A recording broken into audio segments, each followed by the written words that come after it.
Welcome to story monk. India സഖ്യം അല്ലെങ്കിൽ India എന്ന പ്രതിപക്ഷ കൂട്ടായ്മ, അതിൻ്റെ യോഗം ഇന്നലെ ഡൽഹിയിൽ ചേർന്നു. പല വിധത്തിലുള്ള തർക്കങ്ങൾക്കും കലഹങ്ങൾക്കും ഇടയിലാണ് കുറേ കാലത്തിന് ശേഷം ഇന്ത്യ മുന്നണി അല്ലെങ്കിൽ ഇന്ത്യ എന്ന കൂട്ടായ്മ യോഗം ചേരുന്നത്. പ്രധാന ആക്ഷേപം അതിന് നേതൃത്വം നൽകുന്ന കോൺഗ്രസിനെതിരെയായിരുന്നു. എന്തായാലും കൂട്ടായ്മയുടെ യോഗം ചേർന്നു. കൂട്ടായ്മ 2 മാസത്തിലൊരിക്കൽ യോഗം ചേരാൻ തീരുമാനിച്ചു. കൂട്ടായ്മയിൽ അംഗമാണെങ്കിലും ഒരിക്കൽ പോലും കൂട്ടായ്മ യോഗത്തിനെത്താതിരുന്ന മമതാ ബാനർജി, തൃണമൂൽ കോൺഗ്രസിൻ്റെ നേതാവ്, അവർ ഇന്നലെ ആ യോഗത്തിനെത്തി. ഇങ്ങനെ പല പ്രത്യേകതകളുണ്ടായിരുന്നു ഇന്ത്യ സഖ്യത്തിൻ്റെ യോഗത്തിന്. ഈ സഖ്യം നിലനിൽക്കുമോ, അതോ ആഭ്യന്തര വൈരുദ്ധ്യങ്ങൾ മുൻകാലത്തുണ്ടായിരുന്നത് പോലെ ഇനിയും അങ്ങോട്ടും ആ സഖ്യത്തെ വലയ്ക്കുമോ? ഈ ചോദ്യങ്ങളൊക്കെ അവശേഷിപ്പിച്ചുകൊണ്ടാണ് സത്യത്തിൽ ആ യോഗം അവസാനിപ്പിക്കുന്നത്. 2 പ്രധാനപ്പെട്ട പാർട്ടികൾ, DMK, ഇന്ത്യ സഖ്യം രൂപീകരിച്ച കാലം മുതൽ അതിൻ്റെ ഏറ്റവും പ്രധാനപ്പെട്ട ഘടകകക്ഷികളിലൊന്നായിരുന്ന DMK ആ സഖ്യത്തിൽ നിന്ന് മാറി നിൽക്കുന്നു. അതുപോലെ ആം ആദ്മി പാർട്ടി, അവരും ആ സഖ്യത്തിൽ നിന്ന് മാറി നിൽക്കുന്നു. ഇത് പൊതുവിൽ ആ സഖ്യത്തെ ദുർബലപ്പെടുത്തിയിട്ടുമുണ്ട്. തൃണമൂൽ കോൺഗ്രസ് ആവട്ടെ ആഭ്യന്തരമായ വലിയൊരു പിളർപ്പിനെ തെരഞ്ഞെടുപ്പ് തോൽവിക്ക് ശേഷം അഭിമുഖീകരിക്കുകയും ചെയ്തു. ഈ ഘട്ടത്തിലാണ് ഇന്ത്യ സഖ്യത്തിൻ്റെ നിലനിൽപ്പ് ഒരു ചോദ്യചിഹ്നത്തിൻ്റെ മുന്നിലാവുന്നത്. ബഷീറിന് എന്താ തോന്നുന്നത്? ഈ ഇന്നലത്തെ മീറ്റിംഗ്, വളരെ കാലത്തിന് ശേഷമാണ് ആ മീറ്റിംഗ് നടക്കുന്നത്. അതിൽ തന്നെ പലതരത്തിലുള്ള തർക്കങ്ങളുണ്ടായിരുന്നു. കോൺഗ്രസ് നേതാക്കളെടുക്കുന്ന നിലപാട്, കോൺഗ്രസ് വിവിധ സംസ്ഥാനങ്ങളിൽ പ്രാദേശികമായി മേൽക്കൈയുള്ള പാർട്ടികളോട് എടുക്കുന്ന നിലപാട്, ഇതൊക്കെ കുറിച്ചുള്ള വലിയ തർക്കങ്ങളുണ്ടായിരുന്നു. പക്ഷേ എങ്കിൽ പോലും 2 മാസത്തിലൊരിക്കൽ യോഗം ചേരാം, പൊതുവായ ചില കാര്യങ്ങൾ ഉന്നയിക്കുന്നു, ധർമ്മേന്ദ്ര പ്രധാൻ്റെ രാജികൾ ഉൾപ്പെടെയുള്ള കാര്യങ്ങൾ സഖ്യം കൂട്ടായി ഉന്നയിക്കുന്നു എന്നൊക്കെ പറഞ്ഞിട്ട് മീറ്റിംഗ് അവസാനിപ്പിച്ചു. പക്ഷെ അതുകൊണ്ട് മുൻകാലത്തെന്ന പോലെ ഇപ്പോഴും ദുർബലമായി തുടരുന്നു ഇന്ത്യ സഖ്യം എന്ന് വേണ്ട നമ്മൾ കണക്കാക്കാം. മുൻകാലത്തേക്കാൾ ദുർബലമാണ് എന്ന് വേണം പറയാൻ. ഇപ്പോൾ ഈ കഴിഞ്ഞ മാസം അവസാനിച്ച നിയമസഭാ തെരഞ്ഞെടുപ്പുകൾക്ക് മുമ്പുണ്ടായിരുന്ന ഒരു ചിത്രം, ഈ നിയമസഭാ തെരഞ്ഞെടുപ്പുകളിൽ ഇന്ത്യ സഖ്യത്തിൻ്റെ പ്രധാന കക്ഷിയായ കോൺഗ്രസിനും സഖ്യകക്ഷികൾക്കും മേൽക്കൈ കിട്ടും എന്നൊരു പ്രതീതിയായിരുന്നു ഉണ്ടായിരുന്നത്. ബംഗാളിൽ തൃണമൂൽ കോൺഗ്രസും തമിഴ്നാട്ടിൽ DMKയും കേരളത്തിൽ കോൺഗ്രസ് നേതൃത്വം നൽകുന്ന UDF, അതല്ലെങ്കിൽ അപ്പുറത്തുള്ളതും ഇന്ത്യ സഖ്യത്തിൻ്റെ ഘടകകക്ഷിയായ CPIM തന്നെയാണ്. ഈ തെരഞ്ഞെടുപ്പോടുകൂടി യഥാർത്ഥത്തിൽ ഇന്ത്യ സഖ്യത്തിന് ദേശീയ രാഷ്ട്രീയ മാപ്പിൽ കുറേ കൂടി പ്രാധാന്യം കൈവരികയും അടുത്ത വർഷം നടക്കാനിരിക്കുന്ന 7ഓളം തെരഞ്ഞെടുപ്പുകളുണ്ട്. ഗുജറാത്തിലേതും ഉത്തർപ്രദേശിലേതും ഉൾപ്പെടെയുള്ള തെരഞ്ഞെടുപ്പുകൾ വരാനിരിക്കുന്നു. ഈ തെരഞ്ഞെടുപ്പിന് മുന്നോടിയായി ഇന്ത്യ സഖ്യത്തിന് കുറേ കൂടി വലിയൊരു രാഷ്ട്രീയ പ്രാധാന്യം കൈവരും എന്നുമായിരുന്നു 5 നിയമസഭാ തെരഞ്ഞെടുപ്പുകളിലേക്ക് നടന്ന തെരഞ്ഞെടുപ്പിന് മുമ്പുള്ള ഒരു രാഷ്ട്രീയ ചിത്രം. എന്നാൽ തെരഞ്ഞെടുപ്പ് ഫലം ആ മുന്നണിയെ തന്നെ, ആ കൂട്ടായ്മയെ തന്നെ, ആ അലയൻസിനെ തന്നെ നിഷ്പ്രഭമാക്കുന്ന, ഒരുപക്ഷെ അപ്രസക്തമാക്കുന്ന വിധത്തിൽ ആണ് തെരഞ്ഞെടുപ്പ് ഫലം വന്നത്. തൃണമൂൽ കോൺഗ്രസ് ബംഗാളിൽ തകർന്നു, DMK തമിഴ്നാട്ടിൽ തകർന്നു, കേരളത്തിൽ UDF വിജയിച്ചു. അത് കോൺഗ്രസ്സിന് ഗുണകരമായ കാര്യമായി തീർന്നു. പക്ഷേ പൊതുവായി നോക്കുമ്പോൾ ഇന്ത്യ സഖ്യം എന്നത് ഒരു BJPയെ, ദേശീയ തലത്തിൽ BJPയെ നേരിടാവുന്ന തരത്തിലുള്ളൊരു രാഷ്ട്രീയ ഫോർമേഷനായി നിലനിൽക്കുക അസാധ്യമാണ് എന്ന് തോന്നുന്ന വിധത്തിലാണ് യഥാർത്ഥത്തിൽ ഈ തെരഞ്ഞെടുപ്പ് ഫലവും അതേ തുടർന്നുണ്ടായ രാഷ്ട്രീയ പ്രതിസന്ധിയും. അത് വെറും ഫലത്തിൽ അവസാനിച്ചില്ല, അതിന് ശേഷമുണ്ടായ രാഷ്ട്രീയ പ്രതിസന്ധികളാണ് യഥാർത്ഥത്തിൽ കൂടുതൽ പ്രശ്നമായത്. DMK പരാജയപ്പെടുക മാത്രമല്ല, TVKയുടെ സഖ്യത്തിലേക്ക് ഇന്ത്യ സഖ്യത്തിൻ്റെ ഭാഗമായിരുന്ന കോൺഗ്രസ് നേരെ പോയി. അതിന് നേതൃത്വം നൽകുന്ന കോൺഗ്രസ് DMKയെ ഡിച്ച് ചെയ്ത് നേരെ പോയി മന്ത്രിസഭയിൽ ചേരുന്നു. മറ്റ് ഘടകകക്ഷികളും പോകുന്നു. തൃണമൂൽ കോൺഗ്രസ് തെരഞ്ഞെടുപ്പിൽ പരാജയപ്പെടുക മാത്രമല്ല ചെയ്തത്, നേരത്തെ CPIMന് അവിടെ സംഭവിച്ചതുപോലെ ഡിസിൻറ്റഗ്രേഷൻ സംഭവിക്കുകയാണ്. 80 പേരുള്ള നിയമസഭാ കക്ഷിയിൽ 60 പേരും വേറൊരു ബ്ലോക്കായി മാറിപ്പോകുന്നു. ഇപ്പോൾ ഇന്നലെ സംഭവിച്ചിരിക്കുന്നത് 29 MP-മാരിൽ 20 പേർ ഒരു സെപ്പറേറ്റ് ബ്ലോക്കായി നിൽക്കാൻ തീരുമാനിച്ചിരിക്കുന്നു. ഈ വിധത്തിൽ തൃണമൂൽ കോൺഗ്രസ് തകരുന്നു. അപ്പോൾ ചുരുക്കി പറഞ്ഞാൽ പ്രാദേശിക തലത്തിൽ കോൺഗ്രസും മറ്റൊരു സഖ്യകക്ഷിയും മറ്റൊരു കക്ഷിയും തമ്മിൽ ഏറ്റുമുട്ടിയ സ്ഥലങ്ങളിൽ, അത് കേരളം പോലെയുള്ള സ്ഥലങ്ങളിൽ മാതിരി ഒരു ക്രൈസിസ് ഉണ്ട്. കോൺഗ്രസ് അല്ലാതെ മറ്റ് ഘടകകക്ഷികൾ, ഇപ്പോൾ DMK പോലെ തൃണമൂൽ കോൺഗ്രസ് പോലെ നേതൃത്വം നൽകിയ സ്ഥലങ്ങളിൽ പരാജയപ്പെട്ടു പോയി ദയനീയമായി പരാജയപ്പെടുകയും രാഷ്ട്രീയമായ പ്രസക്തി നഷ്ടപ്പെട്ടു പോവുകയും ചെയ്യുന്നു എന്ന പ്രതിസന്ധിയുണ്ട്. ഇങ്ങനെ ഇന്ത്യ സഖ്യത്തെ പ്രാദേശികമായി ഒരു താല്പര്യവും ദേശീയ തലത്തിൽ മറ്റൊരു താല്പര്യവും അതിനെ നയിക്കുന്നു എന്ന ഒരു വൈരുദ്ധ്യം നേരത്തെ ഉണ്ട്. ഇപ്പോൾ അതിൻ്റെ ഒരു രാഷ്ട്രീയമായ പ്രസക്തി തന്നെ ഇല്ലാതായി പോകുന്നു എന്ന് തോന്നുന്ന വിധത്തിൽ മറ്റെന്തെങ്കിലും ഫോർമേഷൻ വേണ്ടിവരും രാജ്യത്തെ പ്രതിപക്ഷ രാഷ്ട്രീയ പ്രവർത്തനത്തിന് എന്ന് തോന്നുന്ന വിധത്തിലുള്ള ഒരു ക്ഷീണമാണ് യഥാർത്ഥത്തിൽ സംഭവിച്ചിരിക്കുന്നത്. ഇപ്പോൾ ബഷീർ നേരത്തെ സൂചിപ്പിച്ച പോലെ ദേശീയ തലത്തിൽ ഒരു കാഴ്ചപ്പാടും പ്രാദേശിക തലത്തിൽ വേറൊരു കാഴ്ചപ്പാടും, ഇത് ഈ ഇന്ത്യ സഖ്യം അല്ലെങ്കിൽ ഇന്ത്യ കൂട്ടായ്മ എന്ന് പറയുന്ന 10-25 പാർട്ടികൾ ഉൾക്കൊള്ളുന്ന നേരത്തെ ഉണ്ടായിരുന്ന സഖ്യത്തിൽ പലപ്പോഴായി അത് നമ്മൾ പല ഘട്ടത്തിൽ കണ്ടതാണ്.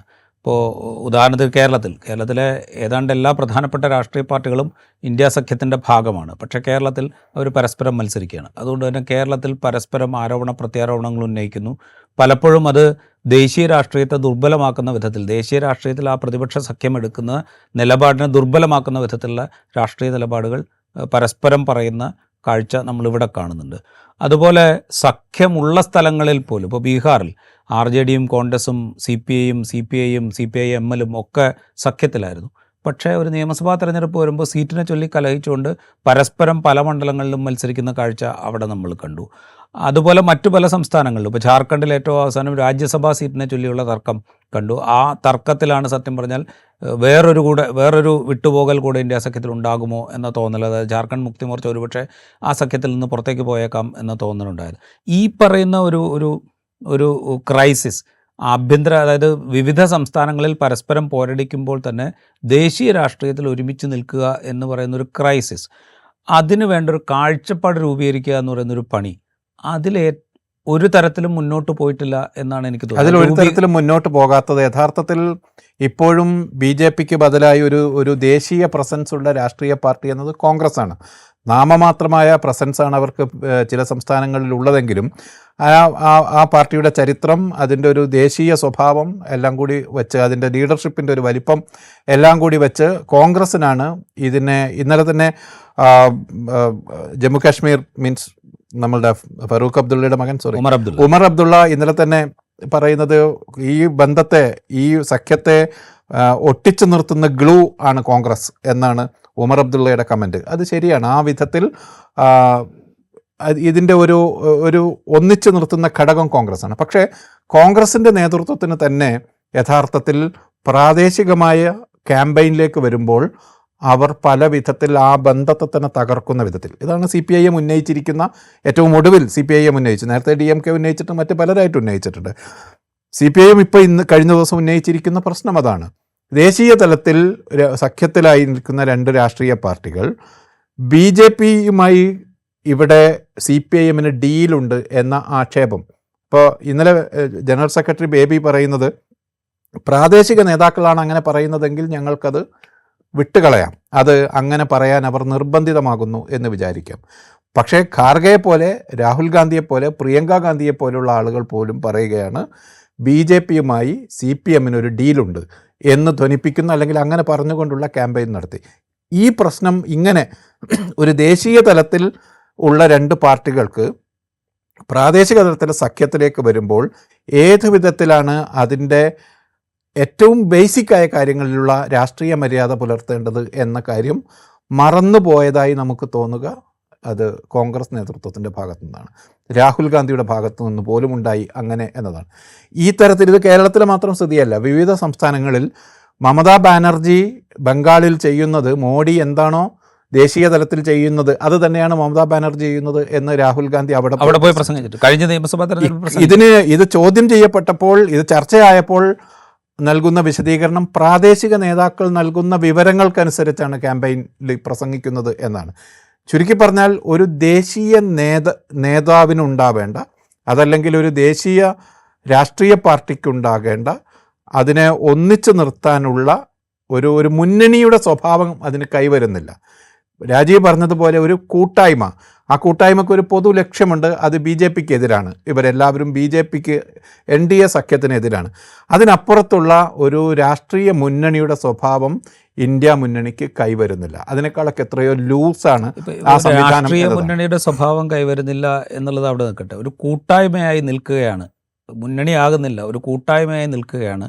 പ്രധാന എതിരാളി BJP ആണ്, അല്ലെങ്കിൽ BJP നേതൃത്വം നൽകുന്ന NDA ആണ്, അതിന് ഭരണപരമായ നേതൃത്വം നൽകുന്ന നരേന്ദ്രമോദി അമിത്ഷാ സഖ്യമാണ്. ഇതൊക്കെ പറയുമ്പോൾ പോലും പ്രാദേശിക തലത്തിലേക്ക് വരുമ്പോൾ നിങ്ങൾ BJP ഡീൽ ഉണ്ടാക്കിയിരിക്കുകയാണ്.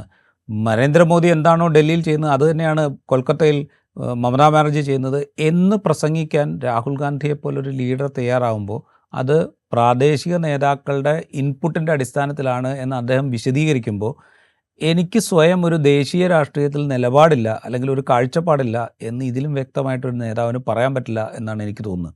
കാരണം ഇപ്പോഴുള്ളത് മാത്രമല്ല, ഇപ്പം 2014 മുതൽ മോഡി അധികാരത്തിൽ വന്നത് മുതൽ യഥാർത്ഥത്തിൽ ഈ രാഷ്ട്രീയ ഫോർമേഷൻ ഉണ്ടല്ലോ. ഇന്ത്യ സഖ്യം പിന്നീടുണ്ടായതാണെങ്കിലും യഥാർത്ഥത്തിൽ BJP വിരുദ്ധമായ ഒരു പ്രതിപക്ഷ സഖ്യം അല്ലെങ്കിൽ ഒരു പ്രതിപക്ഷ പാർട്ടികളുടെ ഐക്യനിര എന്നത് 2014 മുതൽ ഈ ഏതാണ്ട് ഈ രൂപത്തിലുണ്ടല്ലോ. അതിനുശേഷമുള്ള എല്ലാ നിയമസഭാ തെരഞ്ഞെടുപ്പുകളിലും നമുക്കിത് കാണാം. 2016 നിയമസഭാ തെരഞ്ഞെടുപ്പിൽ പ്രശ്നമുണ്ടായിട്ടുണ്ട്, 21 പ്രശ്നമുണ്ടായിട്ടുണ്ട് കേരളത്തിൽ. അങ്ങനെ വിവിധ സംസ്ഥാനങ്ങളിലെ തെരഞ്ഞെടുപ്പുകളിലേക്ക് പോകുമ്പോൾ കോൺഗ്രസും മറ്റൊരു പാർട്ടിയും ഏറ്റുമുട്ടുന്ന ഘട്ടങ്ങളിൽ ഈ ഒരു അതിൽ എൻ്റെ ഓർമ്മയിൽ ആകെ ഒരു വ്യത്യാസമുള്ളത് 2019 ലോക്സഭാ തെരഞ്ഞെടുപ്പിൽ രാഹുൽ ഗാന്ധി വയനാട്ടിൽ വന്ന് മത്സരിക്കാൻ തീരുമാനിച്ച് അദ്ദേഹം മത്സരിക്കുമ്പോൾ ഇടതുപക്ഷത്തെ വിമർശിക്കേണ്ട അല്ലെങ്കിൽ ഇടതുപക്ഷത്തെ നേരിട്ട് വിമർശിക്കുന്ന നിലപാട് അദ്ദേഹം മാറ്റി നിർത്തി എന്നുള്ളത് അന്ന് വലിയ വാർത്തയായിരുന്നു. പ്രാദേശിക നേതാക്കൾ ആവശ്യപ്പെട്ടിട്ട് പോലും കേരളത്തിൽ ലെഫ്റ്റിനെ വിമർശിക്കാതെ തെരഞ്ഞെടുപ്പിൽ മത്സരിക്കുക എന്നൊരു സ്ട്രാറ്റജി 2019 മാത്രം രാഹുൽ ഗാന്ധി എടുത്തിരുന്നു. അന്ന് അദ്ദേഹത്തിന് ഈ പ്രാദേശിക നേതാക്കൾ പറഞ്ഞത് കേട്ട് പ്രസംഗിക്കുക എന്ന് പറയുന്നൊരു ഒരു രീതി ഉണ്ടായിരുന്നില്ല. പക്ഷേ ഇപ്പോൾ അദ്ദേഹം വിശദീകരിക്കുന്നത് പ്രാദേശിക നേതാക്കൾ എന്താണോ പറയുന്നത് അത് ഞാൻ പറഞ്ഞു എന്നാണ്. ഒരു ദേശീയ നേതൃത്വത്തിന് ഒരു കാഴ്ചപ്പാട് വേണ്ടേ? രാജ്യത്തെ ദേശീയ രാഷ്ട്രീയം ഏത് ദിശയിലാണ് സഞ്ചരിക്കുന്നത്, ആ രാഷ്ട്രീയത്തെ എതിരിടാൻ ഇപ്പോൾ ഭരിക്കുന്ന ഒരു ഫാസിസ്റ്റ് മനോഭാവമുള്ള ഒരു ഭരണകൂടത്തെയും അതിൻ്റെ രാഷ്ട്രീയ സംവിധാനത്തെയും എതിർക്കാൻ കൂടെ നിൽക്കുന്നത് ആരൊക്കെയാണ്? അവർ ദേശീയ രാഷ്ട്രീയത്തിൽ ഒരുമിച്ച് നിൽക്കുമ്പോൾ പ്രാദേശിക തലത്തിൽ ഒരു ഡീൽ ഉണ്ടാക്കുമോ എന്ന് സ്വയം ചോദിക്കാനുള്ളൊരു ബുദ്ധിയെങ്കിലും രാഹുൽ ഗാന്ധി എന്ന് പറയുന്ന ദേശീയ നേതാവിന് വേണ്ടേ? അതില്ലാതിരിക്കുമ്പോഴാണല്ലോ അദ്ദേഹം ഇവിടുത്തെ പ്രാദേശിക നേതാക്കൾ പറയുന്നത് കേട്ടിട്ട് ഇവിടെ അങ്ങ് പറഞ്ഞേക്കാം എന്ന് തീരുമാനിക്കുന്നത്. ദേശീയ രാഷ്ട്രീയത്തിൽ എൻഫോഴ്സ്മെൻറ്റ് ഡയറക്ടറേറ്റിൻ്റെ രാഷ്ട്രീയമായ ദുരുപയോഗത്തെ എതിർക്കുന്ന കോൺഗ്രസ് ഇവിടെ വന്നിട്ട് എന്തുകൊണ്ടാണ് എൻഫോഴ്സ്മെൻറ്റ് ഡയറക്ടറേറ്റ് പിണറായി വിജയനെ ചോദ്യം ചെയ്യാത്തത് എന്നാണ് ചോദിക്കാതിരിക്കുക എന്ന് പറയുന്ന ഒരു മിനിമം രാഷ്ട്രീയ ബുദ്ധി അതില്ലാതിരിക്കുന്നു ദേശീയ നേതൃത്വത്തിന് എന്നുള്ളതൊരു പ്രശ്നമാണല്ലോ. ഇതുകൊണ്ടാണല്ലോ മറ്റ് പല സംസ്ഥാനങ്ങളിലും കോൺഗ്രസ്സിന് ഈ പറയുന്ന വിധത്തിലൊരു സഖ്യത്തിൻ്റെ ഭാഗമായി നിന്നുകൊണ്ട് ഒരു പൊളിറ്റിക്കൽ അജണ്ട മുന്നോട്ട് വെച്ചുകൊണ്ട് മത്സരിക്കാൻ സാധിക്കും. ഇപ്പോൾ ഇന്നലത്തെ യോഗത്തിൽ തേജസ്വി യാദവ് പറഞ്ഞത് ബീഹാറിൽ ഒന്നിച്ച് മത്സരിക്കാൻ തീരുമാനിച്ചതിന് ശേഷം ആ സഖ്യത്തെ മുന്നോട്ട് കൊണ്ടുപോകാൻ RJDക്ക് നേരിടേണ്ടി വരുന്ന ബുദ്ധിമുട്ടുകളെക്കുറിച്ചാണ്. ആ തെരഞ്ഞെടുപ്പിൽ പരാജയപ്പെട്ടു, നിയമസഭാ തെരഞ്ഞെടുപ്പിൽ പരാജയപ്പെട്ടു. അതിനുശേഷം ഒരു രാജ്യസഭാ തെരഞ്ഞെടുപ്പ് വരുമ്പോൾ ആ രാജ്യസഭാ തെരഞ്ഞെടുപ്പിൽ ഒരാളെ ജയിപ്പിക്കാൻ കഴിയുമെങ്കിൽ അതിനു പോലും കഴിയാത്തൊരു സാഹചര്യമാണ് കോൺഗ്രസ് ഉണ്ടാക്കിയത് എന്ന് തേജസ്വി. ഇതിനൊരു അടിസ്ഥാന കാരണം 2 UPA സർക്കാരുകൾ ഒഴിച്ചാൽ മറ്റെല്ലാ ഇടങ്ങളിലും കോൺഗ്രസ് ഭരിക്കുമ്പോൾ കോൺഗ്രസ് ഒറ്റക്കാണ്. ചില സഖ്യ സർക്കാരിൽ പോലും കോൺഗ്രസിന് ഇതുണ്ട്. മൃഗീയ ഭൂരിപക്ഷത്തിലാണ് കോൺഗ്രസ് ആദ്യ പതിറ്റാണ്ടുകൾ ഇന്ത്യ ഭരിച്ചിട്ടുള്ളത്. അപ്പോൾ ഒരു സഖ്യ സർക്കാരിനെ നയിക്കുക, ഒരു രാഷ്ട്രീയ മുന്നണിക്ക് നേതൃത്വം നൽകുക എന്നത് കോൺഗ്രസിൻ്റെ DNA-യിൽ തന്നെ ഇല്ല. ബേസിക്കലി ആ പ്രശ്നമുണ്ട്. കോൺഗ്രസ് ഇപ്പോഴും ക്ഷയിച്ചാലും അതൊരു ദേശീയമായ ഒരു ഗ്രാൻഡ് ഓൾഡ് പാർട്ടിയാണ് എന്ന ഒരു തോന്നലിൽ, ഒരു ദേശീയ ഒരു പ്രസൻസ് ഞങ്ങൾക്കുണ്ട് എന്ന തോന്നലിൽ ഏത് കാലത്ത് അവർ ഒറ്റക്ക് മെജോറിറ്റി നേടിയാലും അത് ആ സ്വഭാവം വീണ്ടെടുക്കുകയും ചെയ്യും. ആ വിധത്തിൽ ഒരു പ്രാദേശികമായ സഖ്യമുണ്ടാക്കി ഒരു ദേശീയ പ്രതിപക്ഷത്തെ രൂപപ്പെടുത്തിയെടുക്കുക എന്ന ഒരു ഗ്രാൻഡ് പൊളിറ്റിക്കൽ ഡിസൈൻ യഥാർത്ഥത്തിൽ കോൺഗ്രസ്സിന് ഇല്ല എന്നതാണ് ശരി. അത് ഒരു നിർബന്ധിതാവസ്ഥയിൽ ഇതിന് നേതൃത്വം കൊടുക്കേണ്ടി വരികയാണ് ചെയ്യുന്നത്. അതുകൊണ്ടാണ് പ്രാദേശികമായ ക്യാമ്പയിനിലേക്ക് എത്തുമ്പോൾ രണ്ട് രീതിയിൽ സംസാരിക്കേണ്ടി വരുന്നു എന്നത്. അതോടൊപ്പം തന്നെ ഇപ്പോൾ കേരളത്തിൽ കോൺഗ്രസിനാണ് ഇതിൻ്റെ ഈ മുന്നണിയുടെ ലീഡർഷിപ്പ് ഉള്ളത് എന്ന് വേണമെങ്കിൽ പറയാം. പക്ഷേ മറ്റിടത്തേക്ക് എത്തുമ്പോൾ, മാത്രമല്ല കേരളത്തിൽ NDA അല്ല മറുപക്ഷത്തുള്ളത്, പ്രധാന ശക്തിയായി പ്രധാന എതിർപക്ഷമായുള്ളത് NDA അല്ല, CPIM ആണ്. മറ്റ് സംസ്ഥാനങ്ങളിലേക്ക് NDA പ്രധാന എതിർകക്ഷിയായുള്ള അല്ലെങ്കിൽ BJP എതിർകക്ഷിയായുള്ള സംസ്ഥാനങ്ങളിലേക്ക് എത്തുമ്പോൾ അവിടെ കോൺഗ്രസ് അല്ല ലീഡർ, കോൺഗ്രസ് മൈനർ പാർട്ട്ണർ മാത്രമാണ്. ഈ തരത്തിലുള്ള വലിയ പ്രതിസന്ധിയാണ് യഥാർത്ഥത്തിൽ കോൺഗ്രസ് നേരിടുന്നത്. അതേസമയം കോൺഗ്രസ്സിന് പുറത്തുനിന്ന് മറ്റൊരു നേതാവ് ഈ ഒരു ഇന്ത്യ സഖ്യത്തിന് നേതൃത്വത്തിലേക്ക് ഉയർന്നു വരിക എന്നത്, ആ തരത്തിൽ സ്റ്റാച്ചറുള്ള നേതാക്കൾ മറ്റ് ഘടകകക്ഷികളിൽ ഇല്ല താനും. ഇല്ല. ഒരു പക്ഷേ മമതാ ബാനർജിയൊക്കെ ദേശീയ തലത്തിലേക്ക് വരും എന്ന് പ്രതീക്ഷിക്കപ്പെട്ടിരുന്നു. ഒരു ഘട്ടത്തിൽ സ്റ്റാലിൻ ആ തരത്തിലുള്ളൊരു സ്റ്റാച്ചറിലേക്ക് കയറി വരും എന്ന് പ്രതീക്ഷിക്കപ്പെട്ടിരുന്നു. ആ രണ്ടും ഇപ്പോൾ ഇല്ലാതായിരിക്കുന്നു, ഏറെക്കുറെ ഇല്ലാതായിരിക്കുന്നു. പിന്നെ അരവിന്ദ് കെജ്രിവാൾ എന്നത് ഒരു കൺവീനിയൻസിന് വേണ്ടി മാത്രം ഇന്ത്യ സഖ്യത്തിൻ്റെ ഭാഗമായി നിന്നു എന്നേ ഉള്ളൂ. അദ്ദേഹം വേറെ രീതിയിൽ തന്നെ ഒരു പൊളിറ്റിക്കൽ ബിൽഡിംഗ് എല്ലാ സംസ്ഥാനങ്ങളിലും നടത്താൻ ശ്രമിക്കുന്നതിനിടയിൽ ഒരു കൺവീനിയൻസിന് വേണ്ടി ഇന്ത്യ സഖ്യത്തിൻ്റെ ഭാഗമായി എന്നേ ഉള്ളൂ.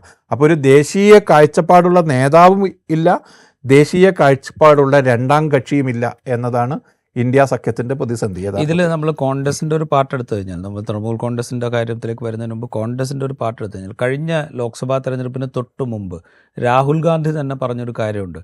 കോൺഗ്രസ് പരമാവധി വിട്ടുവീഴ്ച ചെയ്തുകൊണ്ട് ഈ സഖ്യത്തിൻ്റെ വിജയത്തിന് വേണ്ടി ശ്രമിക്കും എന്നൊരു പ്രഖ്യാപനം രാഹുൽ ഗാന്ധിയുടെ ഭാഗത്തു നിന്നുണ്ടായിരുന്നു. ഇപ്പോൾ ഉത്തർപ്രദേശിൽ, ബീഹാറിൽ, അതുപോലെ കോൺഗ്രസ്സിന് പ്രസൻസ് കുറവുള്ള പ്രാദേശിക പാർട്ടികൾക്ക് വലിയ സ്വാധീനം കൂടുതലുള്ള സംസ്ഥാനങ്ങളിലൊക്കെ കോൺഗ്രസ് പരമാവധി വിട്ടുവീഴ്ച ചെയ്തുകൊണ്ട് ഇതിനെ മുന്നോട്ട് നയിക്കാൻ ശ്രമിക്കും എന്നുള്ളൊരു പ്രഖ്യാപനം രാഹുൽ ഗാന്ധി നടത്തിയിരുന്നു. പക്ഷേ നമ്മൾ കാണുന്നത് ലോക്സഭാ തെരഞ്ഞെടുപ്പിൽ ഒരു പരിധി വരെ അതൊക്കെ നടന്നു എന്ന് വേണമെങ്കിൽ പറയാം. പക്ഷേ അതിനുശേഷം ആ ഒരു തീരുമാനത്തിൽ നിന്ന് ആ തീരുമാനം നടപ്പാക്കാൻ, രാഹുൽ ഗാന്ധി പറഞ്ഞൊരു പ്രഖ്യാപനം നടപ്പാക്കാൻ കോൺഗ്രസ്സിന് കഴിയാതെ വരുന്നു. ബീഹാറിൽ കഴിയുന്നില്ല, അതുപോലെ മറ്റു പല തമിഴ്നാട്ടിൽ സഖ്യത്തിനൊപ്പം നിൽക്കുമ്പോൾ പോലും കഴിഞ്ഞ നിയമസഭാ തെരഞ്ഞെടുപ്പിൽ കൂടുതൽ സീറ്റ് കോൺഗ്രസ് ആവശ്യപ്പെട്ടു. ആ സീറ്റ് കൂടുതൽ ആവശ്യപ്പെട്ടതിൽ കുറച്ചെങ്കിലും കൂടുതൽ നൽകാൻ DMK തയ്യാറായി. അങ്ങനെ കോൺഗ്രസിനെ കൂടെ നിർത്തി മത്സരിച്ച് അവസാനം ഭരണത്തിൽ നിന്ന് പുറത്തു പോകുന്ന ഘട്ടം വരുമ്പോൾ ഒരു സുപ്രഭാതത്തിൽ TVK മാറാൻ കോൺഗ്രസിന് യാതൊരു മടിയും ഉണ്ടായില്ല. ഒളിച്ചോടിയ ഭാര്യയെ വിശ്വസിക്കാൻ കഴിയില്ല എന്നാണ് കഴിഞ്ഞ ദിവസം ഇതേക്കുറിച്ച് ഇന്ത്യ സഖ്യത്തിൻ്റെ അതിനോട് പ്രതികരിച്ചുകൊണ്ട് DMK അതിനോട് പ്രതികരിച്ചു. DMK അങ്ങനെയാണ് പ്രതികരിച്ചത്. അപ്പോൾ ഞാൻ പറയുന്നത് വെച്ച് കഴിഞ്ഞാൽ, ഈ കോൺഗ്രസ് എന്ന പാർട്ടി അവരുടെ ഒരു പഴയ വലിപ്പം വെച്ചുകൊണ്ട് ഇപ്പോഴും ഞങ്ങൾക്ക് വലിയ വലിപ്പമുണ്ട്, ഞങ്ങളാണ് ഏറ്റവും വലിയ പാർട്ടി, ഇപ്പോഴും ഞങ്ങൾ തീരുമാനിച്ചാൽ മാത്രമേ കാര്യങ്ങൾ മുമ്പോട്ട് പോവുള്ളൂ. ഒമർ അബ്ദുള്ള പറഞ്ഞ പോലെ ഈ ഇന്ത്യ സഖ്യത്തെ കൂട്ടിച്ചേർക്കുന്നൊരു ഗ്ലൂ അതായിരിക്കുമ്പോൾ തന്നെ അവരവരുടെ ദൗർബല്യങ്ങൾ സ്വയം മനസ്സിലാക്കി ഈ സഖ്യത്തെ മുന്നോട്ട് കൊണ്ടുപോവുക എന്ന് പറയുന്നൊരു പണിയെ എടുക്കാത്തതിൻ്റെ ഒരു പ്രശ്നമായിട്ട് നമ്മൾ കാണണ്ടേ. എന്നാൽ അതല്ല യഥാർത്ഥത്തിൽ സംഭവിച്ചുകൊണ്ടിരിക്കുന്നത്. അതുകൊണ്ടാണല്ലോ ഇപ്പോൾ ഝാർഖണ്ഡ് മുക്തി മോർച്ചയാണ് അവിടുത്തെ ഏറ്റവും പ്രധാനപ്പെട്ട പാർട്ടി. അവിടെ ഒരു രാജ്യസഭാ തെരഞ്ഞെടുപ്പ് വരുന്നു. ആ പാർട്ടിയോട് പോലും ആലോചിക്കാതെ, അവിടെ ഏറ്റവും കൂടുതൽ സ്വാധീനമുള്ള വലിയ പാർട്ടിയോട് ആലോചിക്കാതെ സ്വന്തമായൊരു സ്ഥാനാർത്ഥിയെ നിർത്താൻ അവർ തീരുമാനിക്കുന്നു. അതിൻ്റെ ഗുണം ഒരുപക്ഷെ BJPക്കായിരിക്കും കിട്ടുക. അപ്പോൾ ഈ ഒരു സിനാരിയോ കോൺഗ്രസ് സൃഷ്ടിച്ചെടുക്കുന്നത് പല ഘട്ടങ്ങളിൽ പല സംസ്ഥാനങ്ങളിൽ നമ്മൾ കണ്ടുകൊണ്ടിരിക്കുകയാണ്. അപ്പോൾ കോൺഗ്രസ് തീരുമാനിക്കാതെ, കോൺഗ്രസിൻ്റെ നേതൃത്വം തീരുമാനിക്കാതെ ഈ സഖ്യം ഇപ്പോൾ 2 മാസം കഴിഞ്ഞാൽ കൂടും എന്ന് പറഞ്ഞിട്ടുണ്ട്, 2 മാസം കഴിഞ്ഞ് കൂടുമായിരിക്കും.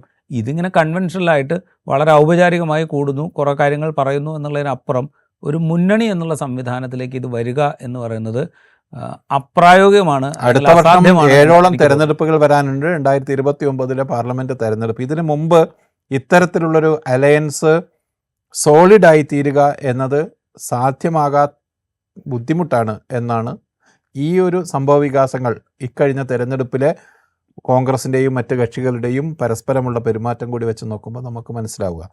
ഇതിൽ പോസിറ്റീവായി ചില കാര്യങ്ങളുള്ളത്. ഇപ്പോൾ രാജീവ് തുടക്കത്തിൽ പറഞ്ഞതുപോലെ ഇന്ത്യ അലയൻസിൻ്റെ മീറ്റിങ്ങിലേക്ക് ഒരിക്കലും വരാതിരുന്ന മമതാ ബാനർജി ഇന്നലെ വളരെ വൈകാരികമായ രംഗങ്ങളായിരുന്നു. മമതാ ബാനർജി മീറ്റിങ്ങിലേക്ക് വന്നു. മമതാ ബാനർജിയോട് വിയോജിപ്പ് രേഖപ്പെടുത്തി പിരിഞ്ഞുപോയ ഏതാണ്ട് 20ഓളം MP-മാരുടെ യോഗം കോൺസ്റ്റിറ്റ്യൂഷൻ ക്ലബിന് തൊട്ടപ്പുറത്ത് വെച്ച് നടക്കുന്നുണ്ടായിരുന്നു. അവർ നേരെ വഴി മാറി ഈ യോഗത്തിലേക്ക് വരികയാണ് ചെയ്തത്. പക്ഷേ TMC എന്ന പാർട്ടി ഏറെക്കുറെ ഇല്ലാതാകുന്ന ഘട്ടത്തിലാണ് അത് സംഭവിക്കുന്നത്.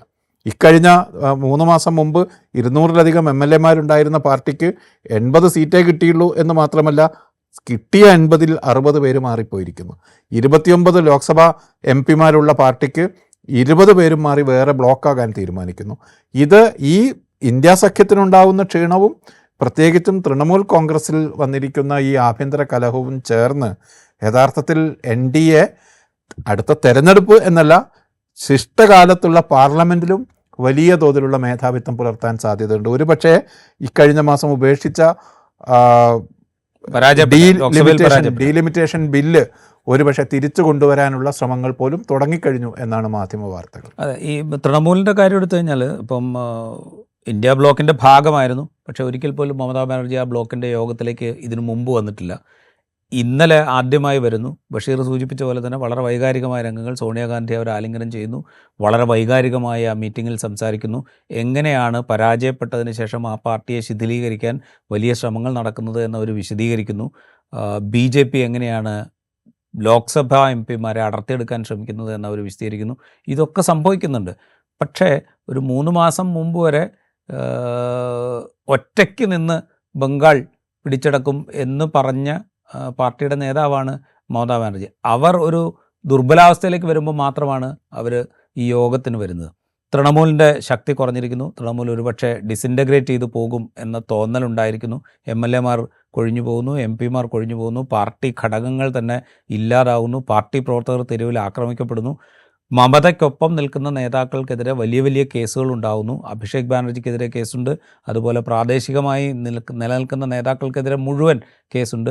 ഏറ്റവും അവസാനം തെരഞ്ഞെടുപ്പ് നടന്ന മണ്ഡലത്തിൻ്റെ, അതായത് മൊത്തം തെരഞ്ഞെടുപ്പ് നടന്നതിനൊപ്പം സ്ഥാനാർത്ഥിയെ ഇന്നലെ അറസ്റ്റ് ചെയ്തു.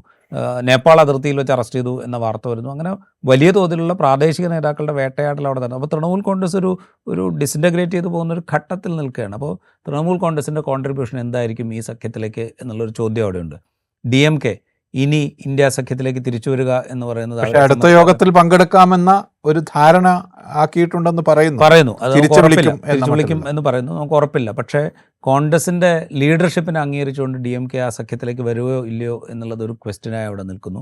ആം ആദ്മി പാർട്ടി ഒരു കൺവീനിയൻസിന് വേണ്ടിയാണെങ്കിൽ പോലും ആ സഖ്യത്തിലേക്ക് വന്ന ആം ആദ്മി പാർട്ടിയുടെ കാര്യത്തിലും ഈ പ്രശ്നമുണ്ട്. കാരണം വെച്ച് കഴിഞ്ഞാൽ ആം ആദ്മി പാർട്ടിയുടെ മുഖ്യമന്ത്രി ആയിരിക്കും അരവിന്ദ് കെജ്രിവാളിനെയും ഉപമുഖ്യമന്ത്രി ആയിരിക്കും മനീഷ് സിസോദിയൊക്കെ അറസ്റ്റ് ചെയ്ത ED കേസിന് തുടക്കമിട്ട് കൊടുത്തത് കോൺഗ്രസ് ആണ് എന്നുള്ളൊരു പ്രശ്നം അവിടെയുണ്ട്. അപ്പോൾ അവർക്ക് ഈ സഖ്യത്തിൽ കോൺഗ്രസിനെ വിശ്വസിച്ചുകൊണ്ട് തിരിച്ചു വരാൻ പറ്റുമോ എന്നുള്ളൊരു പ്രോബ്ലം ഉണ്ട്. ബാക്കി ഉള്ള പാർട്ടികളെ നമുക്ക് നോക്കി കഴിഞ്ഞാൽ ഇപ്പോൾ TMC നമ്മൾ നേരത്തെ പറഞ്ഞു, ബാക്കിയുള്ള പാർട്ടികൾ ലെഫ്റ്റ് പാർട്ടികൾ അവരുടെ പ്രസൻസ് എവിടെയൊക്കെയാണുള്ളത്, എത്ര പ്രസൻസ് ഉണ്ട് എന്ന് നമുക്കറിയാം. അങ്ങനെയാണ് ബാക്കി ആകെ ഉള്ളത്. ഒരുപക്ഷെ സമാജ്വാദി പാർട്ടിയും തേജസ്വി യാദവിൻ്റെ RJDയും ഒക്കെ ആയിരിക്കും കുറച്ചും കൂടെ ശക്തിയുള്ളൊരു പാർട്ടിയായിട്ട് ആ സഖ്യത്തിൽ ഇപ്പോഴും ഉള്ളത്. അങ്ങനത്തെ ഒരു സഖ്യത്തിന് വെല്ലുവിളിക്കാൻ പാകത്തിലുള്ള ശക്തിയാണോ അപ്പുറത്തുള്ളത്? ഇനിയുള്ള സിനാരിയോയിൽ തൃണമൂലിൻ്റെ ബാക്കിയുള്ള MP-മാരെ 20 MP-മാരെ കൂടെ കൂട്ടിക്കൊണ്ട് ഡീലിമിറ്റേഷൻ ബില്ലടക്കമുള്ള സംഗതികളുമായിട്ട് അടുത്ത മൺസൂൺ സെഷനിൽ തന്നെ കൊണ്ടുവരും എന്നാണ് മാധ്യമ വാർത്തകളിലുള്ളത്. ഇതിപ്പോൾ മഹാരാഷ്ട്രയിൽ നിന്നുള്ള ശിവസേന MP-മാരിൽ ചിലരെ പിടികൂടുന്നുണ്ട്. അതോടൊപ്പം ആം ആദ്മി പാർട്ടിയുടെ MP-മാരെ പോച്ച് ചെയ്തിട്ടുണ്ട്. അതിനുശേഷമാണ് TMCയുടെ 20 MP-മാരിലേക്ക് റീച്ച് ഔട്ട് ചെയ്യുന്നത്. ഇതെല്ലാം ഈ ഡീലിമിറ്റേഷൻ ബില്ല് പരാജയപ്പെട്ടതിന് ശേഷമുണ്ടായ ഡെവലപ്മെൻറ്റാണ്. അതുവച്ച് ഒരു പക്ഷേ അടുത്ത തവണ ഈ ബില്ല് അവതരിപ്പിക്കുമ്പോഴേക്കും 2/3 മെജോറിറ്റി എന്ന ആ നമ്പറിലേക്ക് ഒരു പക്ഷേ NDA എത്താനുള്ള ശ്രമങ്ങളാണ് നടക്കുന്നത്. നമ്മൾ ഈ പ്രതിസന്ധിയുടെ ഫലം അടുത്ത തെരഞ്ഞെടുപ്പ് എന്ന് കാണുമ്പോൾ തെരഞ്ഞെടുപ്പിൻ്റെ സ്വഭാവം തന്നെ മാറുന്ന വിധത്തിൽ പാർലമെൻറ്റിൻ്റെ തുടർന്നുള്ള സെഷനുകളിൽ ഇത് പ്രതിഫലിക്കും എന്നാണ് മനസ്സിലാക്കേണ്ടത്. ആ വിധത്തിലാണ് NDA അതിനനുസരിച്ചുള്ള നീക്കങ്ങളാണ് നടത്തിക്കൊണ്ടിരിക്കുന്നത്. ഇത് പറയുമ്പോഴേ ഇന്നലെ ഈ സഖ്യയോഗത്തിൽ പോസിറ്റീവായ ചില സംഗതികളുണ്ടായത്, ഒന്ന് ഈ നീറ്റ് CBSE ക്രമക്കേടുകളെ ചൊല്ലിയുള്ള കാര്യങ്ങൾ സംസാരിക്കുന്നു. അതിൽ ധർമ്മേന്ദ്ര പ്രധാൻ്റെ രാജി ആവശ്യം എന്നുള്ളത് വളരെ സ്ട്രോങ് ആയി ഉന്നയിക്കുന്നു. അതോടൊപ്പം ഈ കോക്രോച്ച് ജനതാ പാർട്ടി എന്നുള്ളൊരു സിനാരിയോയെക്കുറിച്ച് ഒരു ഡിസ്കഷനെങ്കിലും ആ സഖ്യത്തിൽ നടന്നു, ആ യോഗത്തിൽ നടന്നു എന്നാണ് പുറത്തു വരുന്ന റിപ്പോർട്ടുകൾ. എന്തായിരിക്കും ഇവരുടെ ഒരു ആറ്റിറ്റ്യൂഡ്? ബഷീറിന് എന്താ തോന്നുന്നത്? ഈ കോക്രോച്ച് ജനതാ പാർട്ടി എന്ന് പറയുന്ന ഒരു പുതിയ ഫോർമേഷൻ, അതിൻ്റെ ഒരു രാഷ്ട്രീയത്തെക്കുറിച്ച് അവർ ഉന്നയിക്കുന്ന ഇപ്പോഴത്തെ പ്രശ്നങ്ങൾക്കപ്പുറത്ത് ബേസിക് ആയിട്ടുള്ള പ്രശ്നങ്ങൾ അവർ ഉന്നയിക്കുകയോ ഇല്ലയോ എന്നുള്ള ചോദ്യം അവിടെ അവശേഷിക്കുന്നുണ്ട്. എങ്കിൽ പോലും ഈ ബ്ലോക്കിന് ഈ CJP എന്ന് പറയുന്ന ഒരു കൂട്ടായ്മയെക്കുറിച്ച് അല്ലെങ്കിൽ ആ ഫോർമേഷനെക്കുറിച്ച് ഏത് വിധത്തിൽ പൊതുവെ പ്രത്യക്ഷത്തിൽ പറഞ്ഞിട്ടുള്ള എല്ലാവരും ഇതിനെ ജനങ്ങളുടെ യുവാക്കളുടെ ഒരു പ്രതിഷേധമായി കാണണം, ഇതിനെ അവഗണിച്ച് തള്ളരുത്, ഇതിനെ ഒരു അവരവർക്കിടയിൽ തന്നെ അവഗണിച്ച് തള്ളരുത് എന്ന മെസ്സേജ് എല്ലാവരുടെയും ഭാഗത്തുനിന്നുണ്ടായിട്ടുണ്ട്. പ്രത്യേകിച്ചും ആം ആദ്മി പാർട്ടി വളരെ വളരെ സ്ട്രോങ് ആയിട്ട് അതിനെ പിന്തുണച്ചിട്ടുണ്ട്. അഖിലേഷ് യാദവ് പിന്തുണച്ചിട്ടുണ്ട്. TMCയുടെ പല നേതാക്കളും പിന്തുണച്ചിട്ടുണ്ട്. കോൺഗ്രസ് പാർട്ടി CJP എന്ന് തോന്നുന്ന വിധത്തിൽ പാർട്ടിയുടെ മീൻസ് വേറെ കോക്രോച്ച് പാർട്ടി എന്ന മട്ടിൽ റീനെയിം ചെയ്യാനും അല്ലെങ്കിൽ ആ വിധത്തിൽ ബ്രാൻഡ് ചെയ്ത് ക്യാമ്പയിൻ ചെയ്യാനും ശ്രമിക്കുന്നുണ്ട്. ഇതെല്ലാം പ്രത്യക്ഷത്തിൽ ചെയ്യുന്നുണ്ട്. ഇന്നലെ അത് ചർച്ചയ്ക്ക് വന്നു എന്നത് യഥാർത്ഥത്തിലുള്ള പ്രതിപക്ഷ പ്രവർത്തനം നാട്ടിലെ യുവാക്കൾ വേറെ ചെയ്യുന്നുണ്ട് എന്ന തോന്നലിൽ നിന്നാവണം ഒരുപക്ഷെ. അതല്ലെങ്കിൽ അതിനെ അവഗണിക്കാവുന്നതേ ഉള്ളൂ. പക്ഷേ അത് പ്രധാന ചർച്ചാ വിഷയങ്ങളിലൊന്നായി വന്നു എന്നതിനർത്ഥം ഈ 23-ലധികം പാർട്ടികളുടെ പരാജയത്തിൻ്റെ കൂടി റിസൾട്ടാണ് യഥാർത്ഥത്തിൽ അപ്പുറത്ത് കാണുന്ന CJP എന്ന ഫോർമേഷൻ. അത് ഗ്രൗണ്ടിൽ വലിയ തോതിൽ ഇപ്പം ജന്തർ മന്ദറിലേത് വലിയ ക്രൗഡ് തന്നെയായിരുന്നു. വിചാരിച്ച പോലെ വലിയൊരു ഒഴുക്കുണ്ടായിട്ടില്ലെങ്കിൽ പോലും ജനങ്ങൾ അതിനെ പിന്തുണക്കുന്നുണ്ട്. സോഷ്യൽ മീഡിയയിൽ യുവാക്കൾ അതിന് പിറകെ അണിനിരക്കുന്നുണ്ട് എന്നത് രാജ്യത്തെ പ്രതിപക്ഷ പ്രവർത്തനത്തിന് ഇന്ത്യ സഖ്യത്തിലെ കക്ഷികളും അതിന് നേതൃത്വം നൽകുന്ന ആളുകളും പര്യാപ്തരല്ല എന്ന തിരിച്ചറിവ് കൂടിയാണ് യഥാർത്ഥത്തിൽ ആ സഖ്യത്തിന് നൽകുന്നത്. അതിൻ്റെ റിസൾട്ടായിരിക്കണം ആ ചർച്ച എന്നാണ് എനിക്ക് തോന്നുന്നത്. റൈറ്റ്. എന്തായാലും ഇന്ത്യ ബ്ലോക്ക് കഴിഞ്ഞ 2024 ലോക്സഭാ തെരഞ്ഞെടുപ്പിന് തൊട്ട് മുമ്പ് രൂപീകരിക്കപ്പെടുകയും ജനതാദൾ യുണൈറ്റഡിൻ്റെ അന്നത്തെ നേതാവായിരുന്ന നിതീഷ് കുമാറിനെ കൺവീനറാക്കി രൂപീകരിച്ച് അവസാനം തെരഞ്ഞെടുപ്പ് എടുക്കുമ്പോഴത്തേക്കും നിതീഷ് കുമാർ തിരിച്ച് NDAയിലേക്ക് പോകുന്ന കാഴ്ചയും കണ്ട ഇന്ത്യ ബ്ലോക്ക് അതിൻ്റെ സകല ദൗർബല്യങ്ങളും പ്രകടിപ്പിച്ചുകൊണ്ടാണ് ഇക്കാലം അത്രയും യാത്ര ചെയ്തത്. ഇപ്പോൾ പോലും കഴിഞ്ഞ ദിവസത്തെ മീറ്റിങ്ങിൽ പോലും ആ ദൗർബല്യത്തിൻ്റെ പ്രകടനം കൂടി അവിടെ കണ്ടു. പക്ഷേ എങ്കിൽ പോലും ഒരു ബ്ലോക്കായി പ്രതിപക്ഷ കൂട്ടായ്മയായി തുടരാൻ ആ സഖ്യം തീരുമാനിച്ചിട്ടുണ്ട്. 2 മാസത്തിലൊരിക്കൽ മീറ്റിംഗ് കൂടി പ്രധാനപ്പെട്ട പ്രശ്നങ്ങൾ ചർച്ച ചെയ്ത് ഘടകകക്ഷികൾക്കിടയിലുള്ള ആശയവിനിമയം കുറെ കൂടെ സുഗമമായി മുന്നോട്ട് കൊണ്ടുപോവുക എന്ന ലക്ഷ്യം അവർ ഏറ്റെടുത്തിട്ടുണ്ട്. അതാണ് AICCയുടെ പ്രസിഡന്റ് മല്ലികാർജ്ജുൻ ഖാർഗെ അതിന് മീറ്റിങ്ങിന് ശേഷമുള്ള വാർത്താ സമ്മേളനത്തിലൊക്കെ പറഞ്ഞത്. പുതിയ സാഹചര്യത്തിൽ പ്രത്യേകിച്ച് കോക്രോച്ച് ജനതാ പാർട്ടി എന്ന് പറയുന്ന പുതിയൊരു സാമൂഹ്യ മാധ്യമ കൂട്ടായ്മയുടെ തുടർച്ചയായിട്ടുള്ള ഒരു രാഷ്ട്രീയ പ്രവർത്തനം കൂടി രാജ്യത്ത് ആരംഭിച്ച സാഹചര്യത്തിൽ ഈ ബ്ലോക്ക് എന്തായിരിക്കും ഇനി തുടർന്ന് അങ്ങോട്ട് ചെയ്യാൻ പോകുന്നത്, ഏത് വിധത്തിലായിരിക്കും ഈ തീർത്തും ദുർബലമായ ഒരു പ്രതിപക്ഷ കൂട്ടായ്മയെ കുറെക്കൂടെ ക്രിയാത്മകമായൊരു രാഷ്ട്രീയ ഫോർമേഷനാക്കി മാറ്റാൻ പാകത്തിൽ എന്തായിരിക്കും ചെയ്യാൻ പോകുന്നത് എന്നുള്ളത് നമ്മൾ കാത്തിരുന്ന് കാണണം. ഈ എപ്പിസോഡ് ഇവിടെ പൂർത്തിയാവുന്നു. മറ്റെപ്പിസോഡുമായി വീണ്ടും കാണാം.